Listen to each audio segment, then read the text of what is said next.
La economía es una ciencia y ella se encuentra ubicada dentro de las ciencias sociales y como tal se encuentra relacionada con otras, ¿sí?, de las ciencias sociales, como ser la historia, la geografía, las ciencias políticas, la psicología, política y matemáticas. Cuando decimos que se encuentra relacionada con la historia, nos lo referimos dado al hecho de que, suceden acontecimientos, ¿sí?, que por lo general estos acontecimientos tienen factores económicos. Entonces, nosotros nacemos en un momento determinado y lo que hacemos es analizar lo que nos acontece, ¿sí? Analizamos cuáles son sus consecuencias y analizamos cómo se comportan de acuerdo a lo que ha ocurrido anteriormente, ¿no? Entonces, por eso decimos que está relacionado con la historia. En lo que refiere a la geografía, podemos ver que, tiene una previsión de los recursos. Hablamos de lo que tenemos, cómo lo utilizamos y demás, ¿no? Entonces, por eso decimos que puede ser un factor condicionante para que prospere una nación, tomar estos variables de la geografía. En el caso de las ciencias políticas, lo decimos porque, los economistas influyen en la política y en las teorías que aplican en la economía, ¿no? El mejor ejemplo que tenemos es el de Adam Smith, ¿sí? Y además tenemos el de John Locke. En cuanto a la psicología, los seres humanos reaccionan ante las condiciones de dificultades y oportunidades que afectan a su economía, ¿no? Y esta ciencia aporta muchas nociones que nosotros podemos recordarlo y ejemplificarlo con la pirámide de Maslow, ¿no? Entonces, económicamente nos vamos ubicando en estos estratos que habíamos hablado anteriormente. En cuanto a la política, en este caso el gobernante va a ser la persona que tome las decisiones económicas en los diferentes campos de la administración. Y en cuanto a las matemáticas, las matemáticas poseen características técnicas, cálculos, estadística, que todo ello van a ser herramientas para nosotros para poder analizar mejor el estadio que vamos a querer analizar, ¿sí? Como por ejemplo, la variación del precio, la baja o el aumento de las importaciones o exportaciones, el crecimiento poblacional, etc. Habiendo entendido que la economía es una ciencia, entonces ahora comprendemos que esta la debemos tratar como tal, ¿no? Y dentro de su clasificación vamos a encontrar dos grandes campos. Por un lado, el campo de la economía normativa y la economía positiva. Y por el otro lado, la microeconomía y la macroeconomía. Estas las vamos a analizar en profundidad a continuación.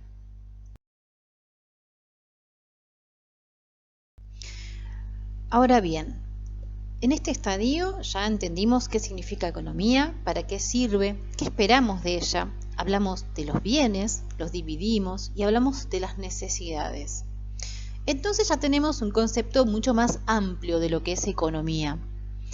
Y es justamente en este momento que tenemos que empezar a hablar del mismo idioma. Y por ello vamos a ingresar en cuestiones más técnicas, ¿sí? Tenemos que ingresar en un vocabulario en el que todos entendamos. Y es por ello que vamos a hacer algunas aclaraciones sobre el vocabulario que vamos a estar utilizando. Entonces, tenemos que definir qué es economía positiva y la economía normativa. La economía positiva, podemos decir que se define como una ciencia que busca dar explicaciones del funcionamiento de los fenómenos económicos y se ocupa más que nada de lo que podría ser o de lo que es. ¿A qué me refiero? A que independientemente de las convicciones políticas, ¿sí?, que un economista puede llegar a tener, lo que tiene que hacer es observar los hechos y evaluar los fenómenos, ¿sí? En este sentido, podemos decir que la economía positiva se va a dedicar a establecer proposiciones. ¿Qué sería? Vamos a verlo con un ejemplo. Podemos decir que si se dan tales circunstancias, esto tendría lugar a tal acontecimiento. Podríamos decir que si se abre el comercio internacional sin políticas de restricción a las importaciones, seguramente la producción nacional se vería perjudicada. A eso se refiere la economía positiva, ¿sí?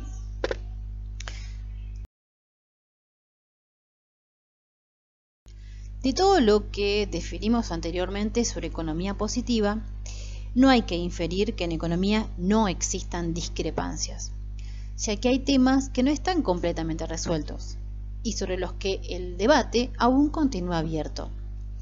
En este sentido, podemos afirmar que las discrepancias más frecuentes en nuestros centros de economía están en el campo de la economía normativa.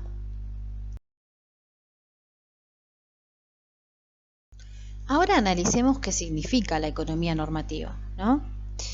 Bueno, podríamos decir que la economía normativa lo que hace es ofrecer reglas para la acción basada en los juicios de valores personales y subjetivos. Más que nada se ocupa de lo que debería ser.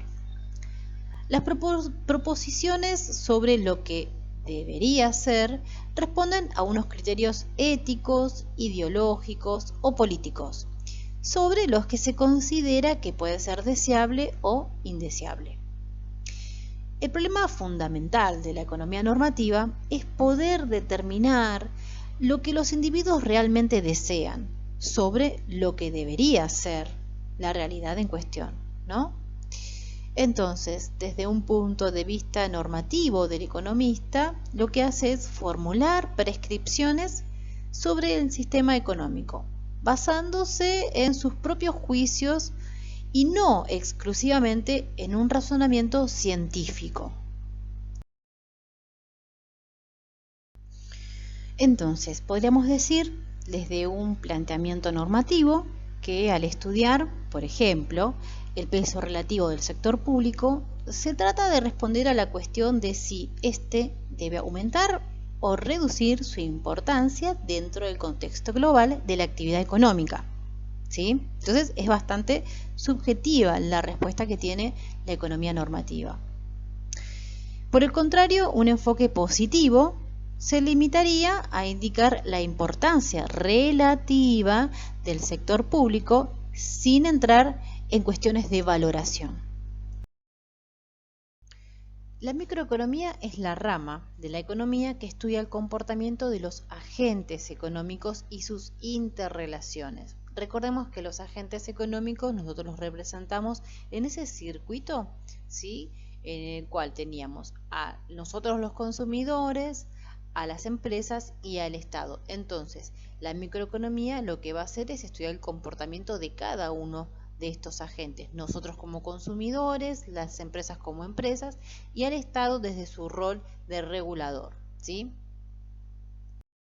La macroeconomía, en cambio, se ocupa del comportamiento de la economía en su conjunto, ¿sí? Recordemos que la microeconomía analizaba por separado a los agentes económicos, ¿sí? Y la macroeconomía lo que hace es agruparlos a todos los agentes económicos y evaluar el comportamiento en conjunto de todos ellos.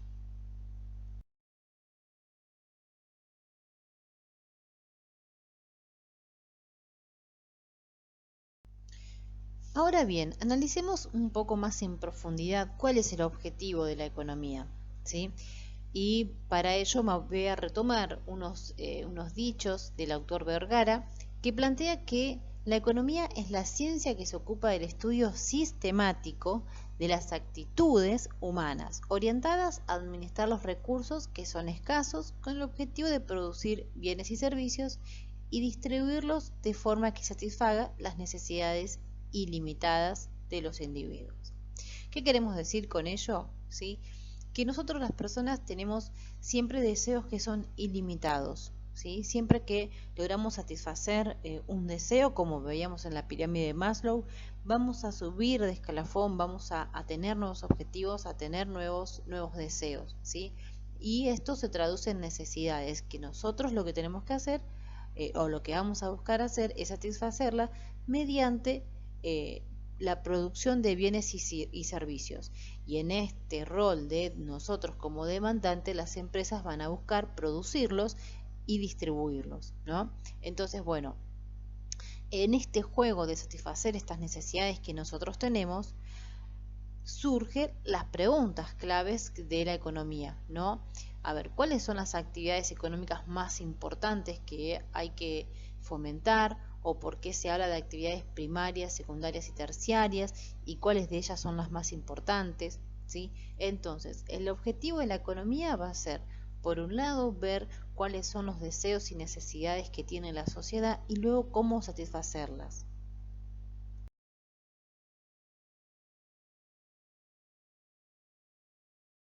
En esa búsqueda de satisfacer las necesidades que tenemos los individuos, ¿sí? Recordemos siempre la pirámide de Maslow, que tenemos necesidades fisiológicas en su base, luego de seguridad, luego de ego, relación y demás. Bueno, en toda esa pirámide van a surgir, para satisfacer esas necesidades que tenemos las personas, van a surgir las actividades económicas, ¿sí? Dentro de esas actividades económicas vamos a disgregarlas. Vamos a encontrar las actividades primarias, las actividades secundarias y las actividades terciarias. Las actividades primarias son aquellas que están dedicadas a la agricultura, ganadería, silvicultura, pesca, caza y minería. En cambio, las secundarias tienen procesos manufactureros, ¿sí? Tienen algún proceso de elaboración, algún valor agregado a aquella actividad primaria, ¿sí? Por ello decimos que dentro de las actividades secundarias se encuentran las industrias manufactureras, construcción y generación y distribución de agua, electricidad y gas.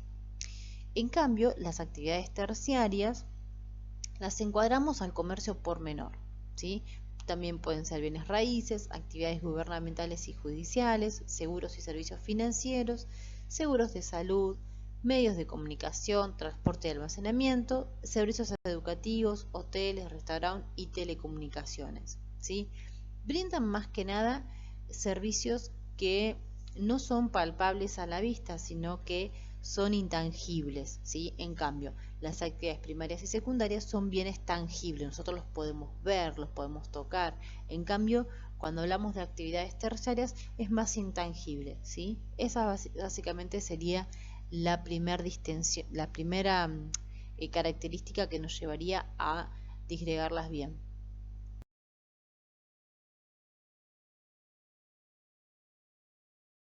Los agentes económicos más importantes son los consumidores, el sector público y las empresas. Los consumidores. Los consumidores están agrupados en familias o economías domésticas. Se ocupan de decidir qué bienes y servicios consumen para satisfacer sus necesidades en función a la mayor utilidad que a ellos le reporte. Son agentes económicos de consumo y buscan maximizar su utilidad minimizando gastos. Esto es muy importante resaltarlo. Los consumidores poseen la mayoría de los factores de producción. ¿Y cuáles son? Bueno, es el capital, la tierra y el trabajo.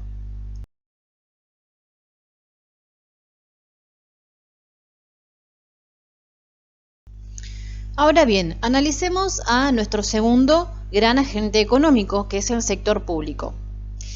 El sector público está formado por las distintas administraciones públicas. Su principal objetivo es conseguir el máximo de bienestar para el conjunto de la población, tomando decisiones oportunas. ¿Cuáles son? Bueno, intervenir en la economía, crea leyes que regulan la forma de actuar de otros agentes económicos a la hora de acudir al mercado, redistribuyendo la renta, ofertando a un precio más bajo o gratuitamente bienes y servicios que la sociedad cree que deben recibir toda la población, como por ejemplo el ejército, sanidad, educación, entre otras.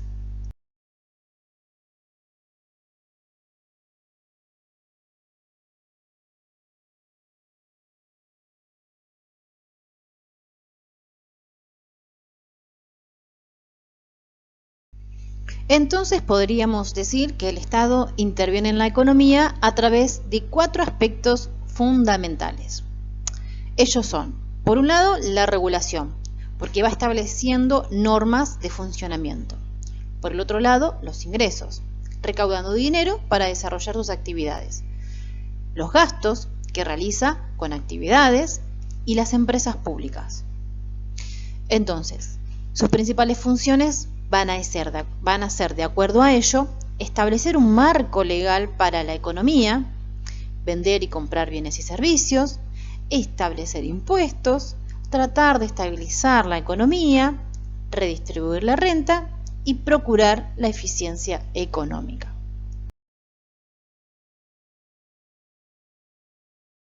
Actividades.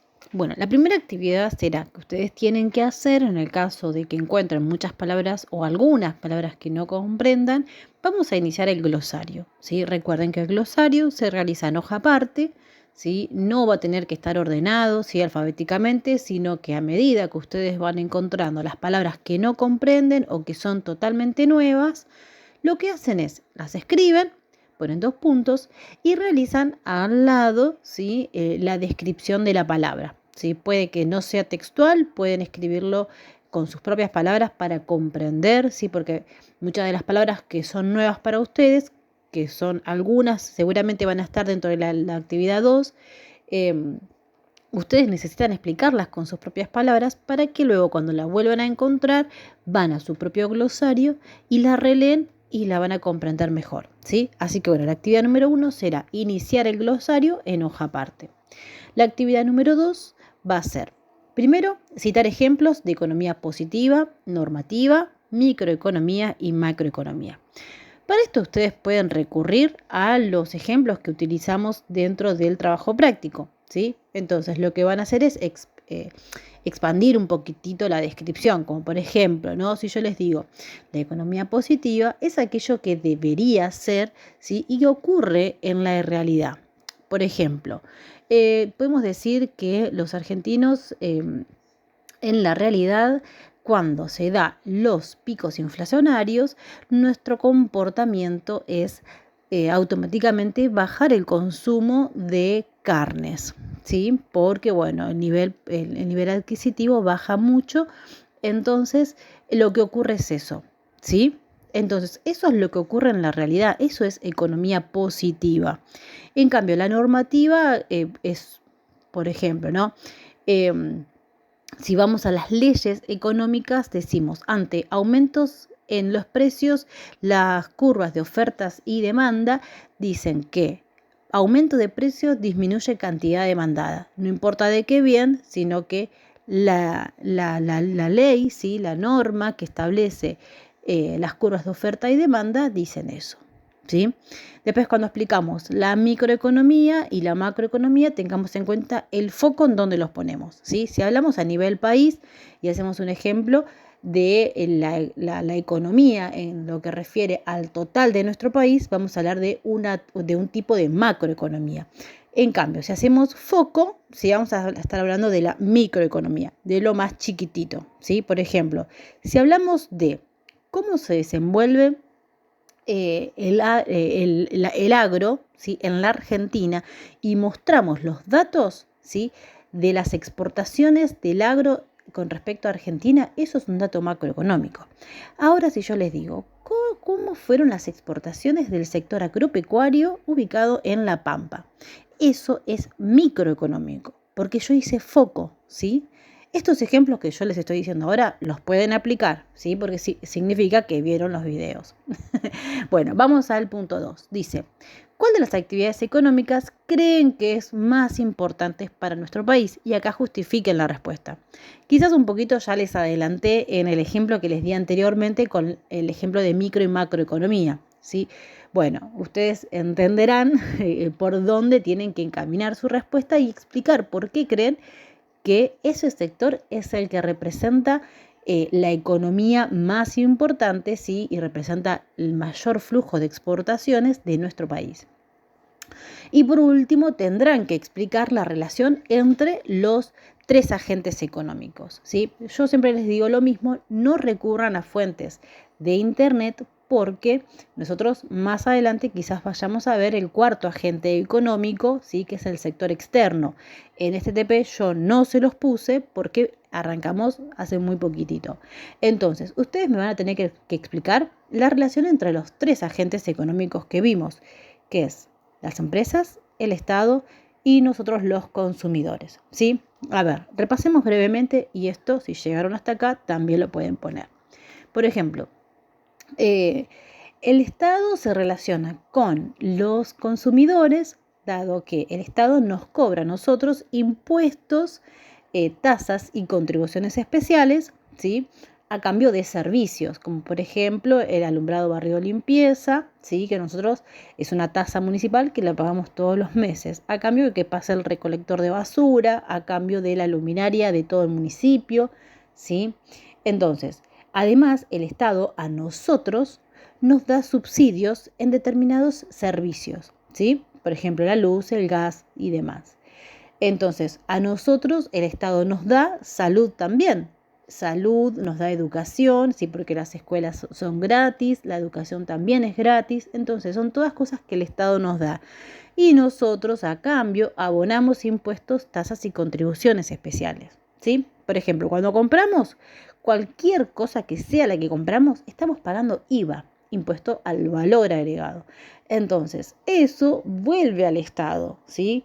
Y eso lo utiliza para poder darnos estos servicios que nos da, ¿sí? O por ejemplo, cuando nos cobran impuestos, a los que le cobren el impuesto a las ganancias, en ese caso también ese dinero que recaudan de impuesto a las ganancias lo estarán utilizando para redistribuir, ¿sí?, entre el resto de la sociedad y darnos estos servicios.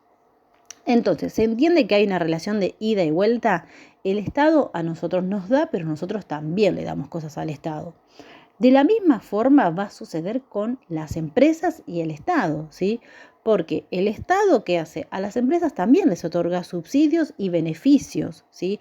Construye carreteras para que ellos puedan redistribuir sus recursos, sus productos y demás. Pero a cambio también les cobra impuestos, tasas y contribuciones especiales, ¿sí? El ida y vuelta sería casi exactamente igual. Ahora, ¿cuál es la relación entre las empresas y nosotros, los consumidores? Bueno, en este caso lo que sucede es que nosotros no producimos todo lo que necesitamos para poder vivir. Entonces, le compramos a las empresas estos distintos bienes y servicios que nosotros necesitamos para vivir. Pero a su vez, las empresas no pueden producir todo ellos solos. Entonces, lo que van a hacer es que van a contratarnos a nosotros como mano de obra para producir dentro de sus empresas, ¿sí? Esto que les acabo de explicar es lo que ustedes tienen que plasmar en la respuesta 3.